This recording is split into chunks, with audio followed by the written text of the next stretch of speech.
Welcome to the PowerCat Podcast, the original K-State sports show. Here's your host, Tim Fitzgerald. Hi, guys. Welcome to a special edition of the PowerCat Podcast. I am not Tim Fitzgerald, Ryan Gilbert, joined by Grant Snowden.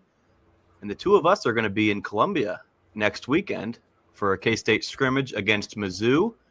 Before that, Grant, we've also got Big 12 Media Day in Kansas City. It's going to be a busy week. Basketball season is here. It's a bye week with football, so why not? Why not talk some hoops here? We had a question or two in our regular podcast thread.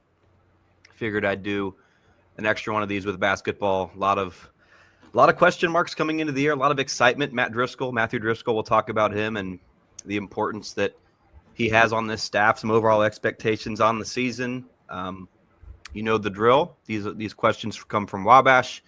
Anybody can listen. Only our VIPs at GoPowercat can ask. Grant, our first one comes from O2 Cat. Is the addition of Matthew Driscoll the single biggest addition to this program from last year?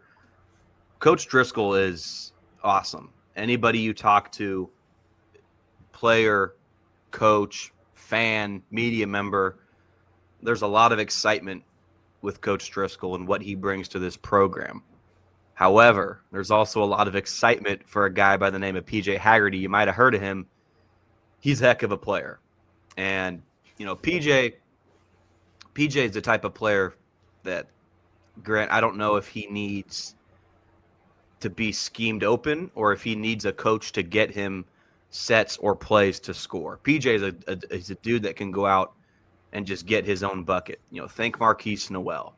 You know, it was kind of just go out and do your thing. And if you remember, Grant, the 5-out offense, kind of after the success that Noel and Keontae had, that kind of maybe made Tang make that move. You know, let your guys go out and play. Get them ready for, you know, I know Jerome Tang mentioned that was an NBA maybe centric move, but overall, man, Haggerty can score. So PJ Haggerty, regardless of who has the keys as a coach in the offense, he's going to score. Now, if this was a couple years back and, you know, say Tyler Perry is your front runner on offense, Matthew Driscoll would be the most important player, or excuse me, he'd be the most important person in that program. But right now, PJ Haggerty is, in my opinion, Grant, the most important person to come in Manhattan this offseason. Yeah, it's no secret when you had an All-American guard and a guy of a class so high as PJ Haggerty that's going to be the biggest addition for your program. Now, Driscoll, with a guy like that, I'd say long-term, that's the biggest addition of this offseason because you're not going to have PJ Haggerty for a couple of years, right? You're going to have him this year. He's going to go in the NBA, and that's it. But in terms of long-term, if you want to build success, you want to create a roster, you want to have an offense that you can set in stone and have it for years on years, Driscoll is the guy for this program. That is, without a doubt, the biggest addition. But you kind of touched on it. Jerome Tang, when he first got here, he didn't really need Driscoll because he had Marquise Noel who, you know, he could just take the ball and you're going to score one way or another. He could shoot it from 40 feet or he could throw behind the back alley-oop. And, you know, regardless, the ball is going to get in the hoop, right? So, but the last couple of years, this offense is like, at times, what the heck are we doing out there? And that's why we've seemed to kind of almost play down to our competition and have some narrow wins over non-Power 5 schools early in the season. So I'm expecting, obviously, we don't know what's going to happen yet. I'm really excited to get out of Columbia and see what this offense looks like. I'm excited to see some personnel changes, what that's going to look like. But as of right now, for the long term of Kansas State basketball, Driscoll is the biggest addition. Now for this season, it's just PJ Haggerty. There's an open scrimmage. I talked to a few of fraternity brothers that went to that scrimmage. I honestly didn't even know it was happening before the TCU game on Saturday. Me neither. They were just happened to walk through over to our tailgate and sat there for 5 minutes. And they compared PJ Haggerty to SGA. And they said he will be the best player we'll see in a Kansas State uniform in our college career. And keep in mind, Marquise Noel was there when I was a freshman. So a lot of high expectations for PJ Haggerty. So long-term, yes. Short-term, no. Yeah. Kansas State did not do a good job of promoting that. I don't know if it was supposed to be promoted or not, but if something's open, you should get any and all eyes you can on your team heading into the year. I had no clue that was even happening ahead of Saturday's football game. But Coach Driscoll, you bring up a good point. Moving forward, this is by far the biggest addition for the program moving forward. Right now, I love PJ and what he brings, but talk to anybody, like I said earlier, and Coach Driscoll's checking all the boxes. And, he's always going to be the most popular guy heading into the year. And I'm sure there's going to be some, maybe not growing pains, but it's not going to be picture perfect from the get-go. So the offense is going to need time to gel. Everybody on this team is going to need time to gel. But, with Coach Driscoll at the helm of the offense, a lot of people are feeling really good about K-State putting that ball through the net. Next question, Grant, comes from Kitten Cat, I believe, or Cat in Tennessee is also what we've been heard. Cat, we don't know. These names are really confusing. What are the biggest ifs this year? For example, last year's if was this team will be good if the talent comes together and the pieces fit. Grant, I'll throw this one to you first. Well, I mean, the question's still there, right? I mean, when you add that many guys out of the portal or overseas, whatever it may be, right, you're going to have to see if the talent's going to come together. But I think my biggest hit for this season is under Drone Tang's teams that we've seen in the first few years, the guard play has always been really, really good. And the post play, not so much outside the names of a couple guys. I mean, you think of Naquan Tomlin as an obvious one. And, you add a guy like Abdi, you have David Castillo returns, you bring in PJ Haggerty, you bring in Andres Kostic, right? You bring in these guards, these wings who is going to be a producer for this team. But, the big man spot's still really anyone's battle. And that's, I think, what I'm looking forward to most in Columbia for this exhibition game is what's our post play going to look like? And I know the couple of guys I talked to, that was a question mark they had from the open scrimmage as well is, I'm not sure we're going to have that dominant post play that, we've seen out of Kansas State teams before the Jerome Tang era. So I hope the addition of Driscoll, he can maybe set up some plays, get the postmen involved, and hopefully see some production down there that we just quite frankly haven't seen out of Tang's rosters in the past. So my biggest question mark right now is if the guards can be paired with post players that are going to make an impact, scoring the ball. Rebounding is another thing that we've really, really struggled with in the past couple of years. If they can score the ball and get rebounds and limit second chance opportunities, this team could be really, really good. Biggest if in Ryan Gilbert's eyes is Kansas State will have a successful season if its players accept and buy into their roles. When Kansas State had its Legends Weekend over the summer, or was it TBT? I can't remember. Maybe those intertwined, but a lot of former players spoke to this current team in the practice facility, and some of those got posted on social media by the team. Jordan Henriquez, going into his senior year, had to take a step back, and he thought he was going to be a superstar, right? It was his last go-around. Year number one with Bruce Weber, he takes a step back, and Kansas State wins the Big 12. That was what was required for Kansas State to have a successful season. Jordan Henriquez was a star in his role, and that was his message to that team. Be a star in your role. This team has a lot of players who have come in and who have been stars, right? But not everybody can be the superstar. PJ Haggerty is going to be that guy. It's on your Nate Johnsons and Abdi Bashirs of the world to maybe, I wouldn't say take a step back, but just understand that there is going to be a new role in Manhattan. What exactly that looks like, let that figure itself out in practice, on the court, in games, but be a star in your role. That's my biggest if. Kansas State has the stars from prior schools coming together now. Can they fit, and can they, I think taking a step back is not the right wording, but understanding that you're not going to be the guy scoring 20 and 10 every night, right? That's not going to be what you're going to be asked to do. So that's my biggest if, Grant. Anything else from you? Yeah, I mean, I think you said it perfectly. And, I think they do a lot of things like Shark Week that can kind of help those team bonding things and help people find their roles and understand this is a team sport and there's no I in team. So I think you put it perfectly there. Very good. Next question from K-State Kyle. What pieces are we missing to compete for a Big 12 championship? How many years away are we? I think if you take a step back and not focus so much, Grant, on the court, the players, the roster, if you take a step back and look at the program, Kansas State's not missing any pieces to compete for a Big 12 championship. What's the number one reason Texas Tech is the front runner in football right now in the Big 12? It's money. It's NIL. That is there for Kansas State and Jerome Tang and that staff. Now, the last couple of seasons have not gone the way that anybody wanted, including donors, but that donor money, that NIL money, that purse is still very full. So, yeah, you now on the court, sure, Kamari McGriff needs to be as good as JT Toppin, right? Abdi Bashir needs to be as good as Emmanuel Sharp with Houston. Your stars need to be as good as the other players' stars. That's the question here that I think you're asking K-State, Kyle, but PJ Haggerty sets the standard for a guard in the Big 12, right? So I think you have an upper hand with one of your 5 starters. The rest of those 4 starters, that's what it's going to come down to compete for a Big 12 championship. Big 12 is really loaded at the top. It's going to be a challenge to, match the JT Toppins of the world. So Kansas State this season, a Big 12 championship, I don't think you're in that tier of top teams to compete for a title, but the program as a whole, there's no reason to believe Kansas State can't do that moving forward on a year in and year out basis just because of what's available in terms of the NIL, the facilities, the tradition, the history. This staff, Jerome Tang and his staff went to the Elite Eight. Remember, Grant, just a couple seasons ago.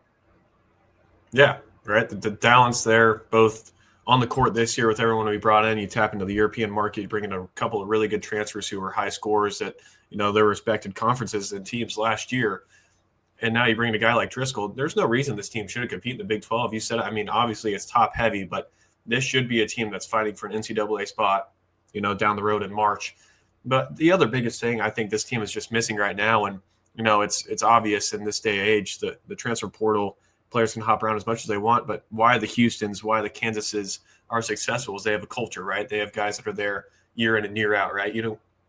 It's tough to, go buy a jersey at Rally House and expect that guy to be there the same time next year, right? I have a younger brother, and he's asked me, whose jersey should I'm like, I don't know. I don't know if this guy's going to be here next year, right? So, just build – and we have a lot of young guys on this team that have the opportunity to be here for a long time if they want to. I don't know if they're going to be around long enough. And, obviously, like the Andrej Kostic comes to mind. Like people are throwing his name around the NBA draft, right? But he is a freshman. Stephen Osei from Canada, right? There's young guys in there, Dorian Bukas, that are young guys. I'm just not sure how long we're going to get them. But if you can get those guys to stay a couple of years, right, grow a culture, because that's really good for the transfer portal. If you're looking to add guys late in the season, let that guy be able to have players to talk to, right? Let them be able to tell them about the culture, the coaching staff, the community, the fans, everything, right? Because if you're trying to recruit a guy and it's like, all right, we'll take him on his official visit, and that guy's like, I've been here for 2 weeks, right? I don't know what to tell this guy. So just build a culture. That's the other biggest thing I think we're missing. But talent-wise, coaching-wise, it's as good as we've ever had it in the Jerome Tang era. Look, say what you want about Taj Manning, for example. He has not delivered on the court, but those are the types of players that can build that culture, right? Following that Houston model, something that was talked about a lot last season. Xavier Wilson, I'm not expecting him to be a difference maker here in year number 1, but if he's a sponge and he soaks up all he can from the talent around him, moving forward, why can't he be the foundation? Why can't he be the leader in 2028, 2029, right? That's how you can get a sustained success. Now, hitting in the portal, it's like you're throwing darts. Sometimes you're going to get a bullseye with Keontae and Desi, and everybody just blends together. Other times you're just going to completely miss the board. And maybe I wouldn't say get the wrong pieces, but, Doug McDaniel's strengths don't match with Coleman Hawkins' strengths, and that's the risk you run in the portal. But if you build that culture and you have guys returning year in and year out, boy, you're dangerous. And you're dangerous for years upon years upon years. And, Taj, by all accounts, great that he's coming back. I'm not sure what he'll do on the court, but he is a returning player that knows the standard for Jerome Tang's program. David Castillo, again, he's the one jersey that I think, Grant, your brother should buy. Who's loyal and wasn't a superstar in his freshman year, but he's back. He is kind of the one that if you look during a football game, they'll show the graphic for season tickets for hoops. It is David Castillo representing that team. And Moby, he'll be representing K-State. Grant will be there at Big 12 Media Days. Moby can be an X factor for your team. And then, CJ Jones, another returner. That's 4 out of, 13 guys. Not great, but I guess, Grant, it's better than 0. Yeah, but, I hope to get to one day. Wouldn't it be nice to know who you have coming back and you get 4 guys out of the portal, a freshman, right? Not 11 of them. But, unfortunately, that's just not where we're at in the world of college athletics right now. But who knows? Maybe K-State can build that culture going forward. Next, from KSU Royals Cat, there are high expectations for our guards, but less is known about forwards and centers. What are your thoughts on those positions going into the season? Grant, you kind of touched on this earlier, just with the difference in guards and bigs. Here's what I'll say, right? David Gasson and Naquan Tomlin, when they're playing the 5 spot for you in Sweet 16 games, Elite 8 games, a lot of this can be thrown out the window. Now, that's very, very dependent on your guards carrying the team and letting your offense go through Marquise Noel and Keontae Johnson. But when your guards are capable, right, PJ Haggerty, Johnson, Bashir, I don't know if it matters too much. Now, if they don't deliver and play to their expectations, K-State's in for a long year, right? Because you're going to get out-rebounded. You're maybe going to get bullied in the paint a little bit. And if you're not able to make up for that in other ways, you're in trouble. But if Johnson, Haggerty, and Bashir, that kind of trio, like I keep talking about, and Kostic can come in off the bench and hit some shots, right? You have your X factors off the bench as well, who maybe aren't big centers. You're going to be just fine. You're going to be just fine. And said this a number of times over the years that Jerome Tang had his best season without a true center. You go back to Ugo Onyenso last year and Jarrell Colbert, Will McNair. Well, that's when K-State has not made the NCAA tournament. I'm not sure if that's a coincidence, Grant. Yeah, it's certainly a fair question to ask. I mean, maybe, Jerome Tang and this coaching staff is better just without a true center. And maybe that's because we didn't have Driscoll. We didn't know how to get them involved, right? And now you do have Driscoll. And, I mean, you've got possible options to play the center. And I touched on it earlier in the podcast. I'm really excited to see what we're going to get out of this big man group. Like I said, you've got Osei, you've got Buka, you've got Johnson, who, he almost reminds me of like a Thomas Gibson, not a guy who's necessarily super, super tall, but just a big body down there that's able to box out and, cause some havoc. So we'll see what goes on there. But you're absolutely right. Does this team even need it? Can these guys just grow, evolve, maybe become culture guys and play a role next year? Maybe so. But I think certainly the biggest question mark, just because we don't really know what the talent's like at the center position. I mean, some of these guys came from overseas. Numbers weren't eye-popping, but they're playing pro basketball, right? So, they've got some experience in that realm, but we're not sure what it's going to look like on the court. Are they going to mesh with the guards? Are they going to be physical enough to get rebounds in a competitive Big 12 where every position or possession counts? So really looking forward to the game in Columbia. Who's going to start in that starting 5? Obviously, it's not going to stay the same, I'd imagine. But, we'll see what happens when we get down there. There was a question about that, Grant. Starting 5, I didn't include it. Abdi, Nate Johnson, and PJ, right? Those are your 3. Yeah, it feels like the 3 guards. I think it's Elias Rapique and then Kamari McGriff. You agree or disagree? I'd agree with that. I think Elias has the skill set. Obviously played over in Germany, had really, really good numbers 2 years ago, and then moved up a level. Wasn't as impactful, but talent's there nonetheless. Sure. There was also a question about, we keep talking about these overseas guys. There was a question about coaches and maybe what they bring. Didn't include that one. There was a lot of questions. Good job, everybody that asked. We had some good ones. But Anthony Winchester absolutely deserves a shout-out for his work in acquiring, these overseas players, right? Now, every coach has their strength, but and again, Driscoll, right, his strength is very good. Anthony Winchester going out and grabbing those guys and being maybe the face of the program and traveling out there a number of times to Europe. That's just, you don't go get those players if you don't just go, say, hey, let's hop on a Zoom and, let's get you to come to K-State. No, you got to go out there and you got to recruit them. Yeah, I mean, I've talked to a few people that have spoken to those players, and they've said the exact same thing. It's like I went to K-State because they actually made the time to come sit with my family, come see my home, have dinner, and not just ask me to hop on a Zoom call and tell me why I should go to the school. Right? They want me. I know they showed that they wanted me. So it's an unbelievable job by our coaching staff and making the time to go out there, stepping away from practices, lifts, whatever it may be. Go spend time with those guys. Bring them here. Give your ceiling, floor, and prediction for conference finish and NCAA tournament hopes. This one coming from Kitten Cat, I think.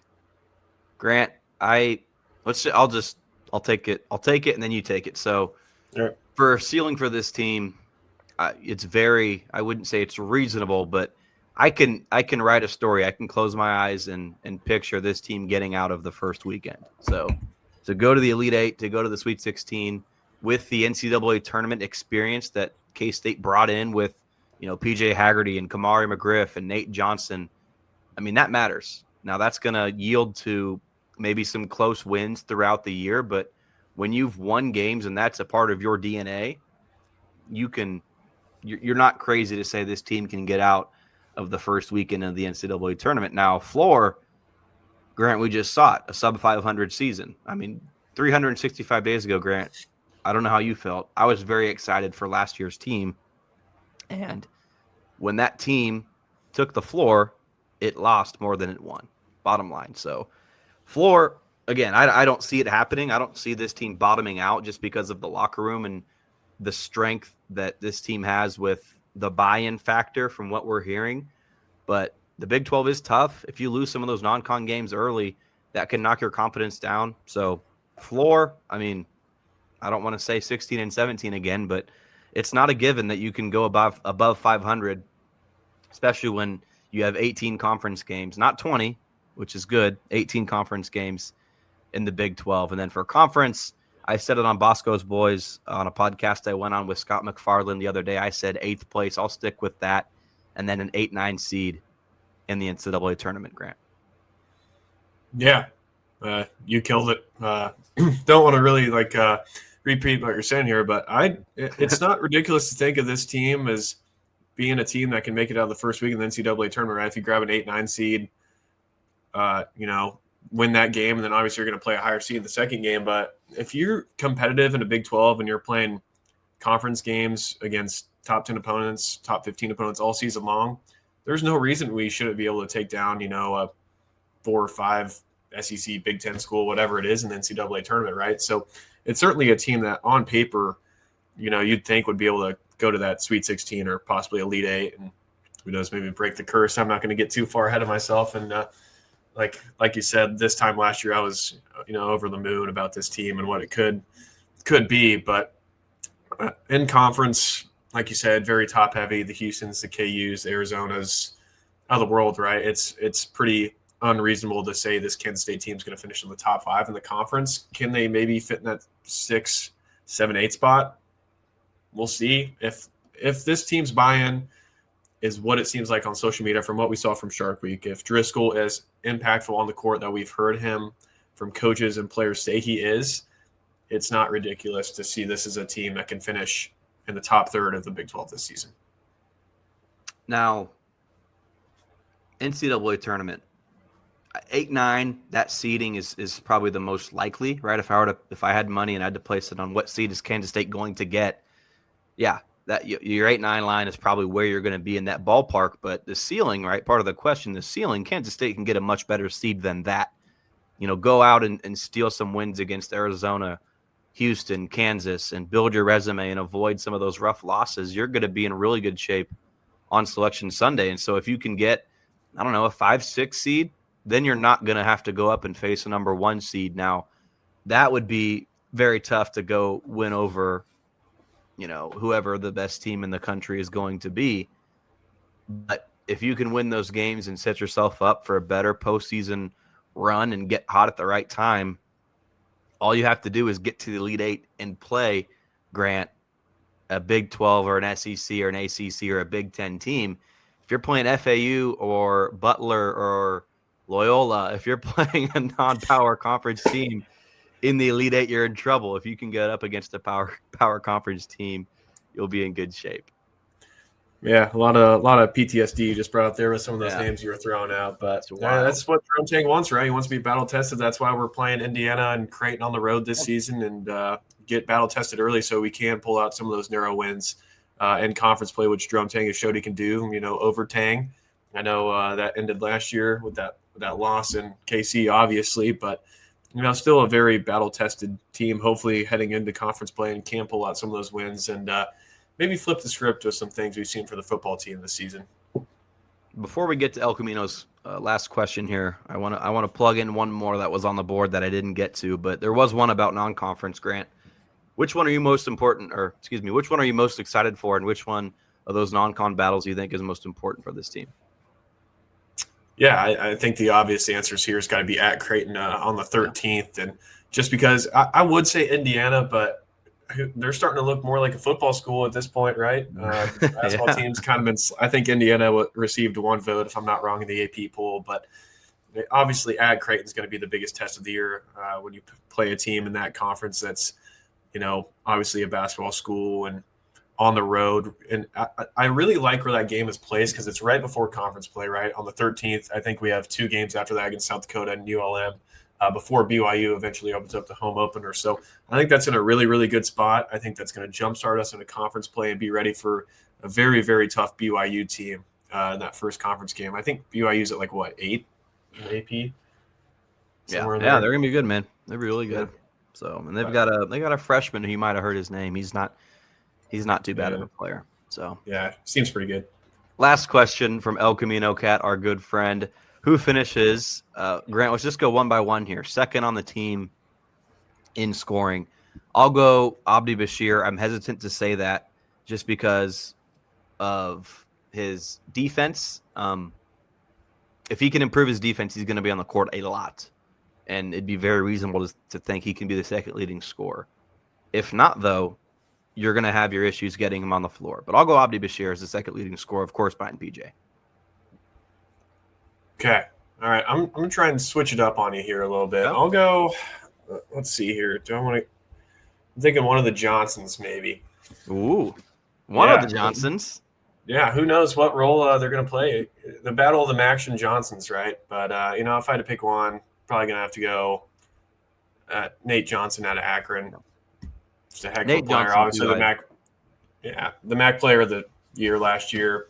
Yeah, I'm pretty high on him. Obviously, the competition wasn't the best, but I'm trying to switch it up from Abdi, so I'll go Nate. There you go. You're a contrarian, aren't you? Well, I mean, I do love Nate Johnson, and I'm probably more high on him than Abdi Bashir, but Nate Johnson's more of a defensive guy, and Abdi Bashir is more of an offensive guy. And you look at their tape, that's not a knock on what Nate can do offensively, but Abdi Bashir – he reminds you of Marquise Noel. Just go out and score. You don't need Coach Driscoll, right? Coach Driscoll's going to be great to get him open and get him some good looks, but he's a guy that can just go out and create his own points, along with PJ Haggerty. First in 3-pointers made. Again, this one's tough. I don't want to just say back-to-back Abdi Bashir's. So how about I go AK-47 off the bench, Grant? Okay. That's a good answer. I mean, I've seen clips of him shooting the 3-ball. He certainly can stroke it, but I'll go Abdi here. How about that? Playing to his strength, and kind of reminds me of – I'm hoping he doesn't turn into a Brennanhausen where that's all he's going to be and that's his role. I think Driscoll's going to have him in more of a role than that was last season, but it's no secret that guy can shoot at a high level, so just give me Abdi. My argument for Kostic, too, real quick, would be if you just look at the highlights of not every player, but every player who's going to shoot 3-pointers on this team, every guard, Kostic just has the prettiest release, right? It just looks clean, if that makes sense, Grant. First on the team in rebounding, I think this one's pretty simple. Kamari McGriff. Maybe Marcus Johnson, if he can find those minutes, Grant, sure, he can be up there. But if you're starting at the 5 spot for Kansas State, it's very reasonable to think you're going to be leading in rebounding.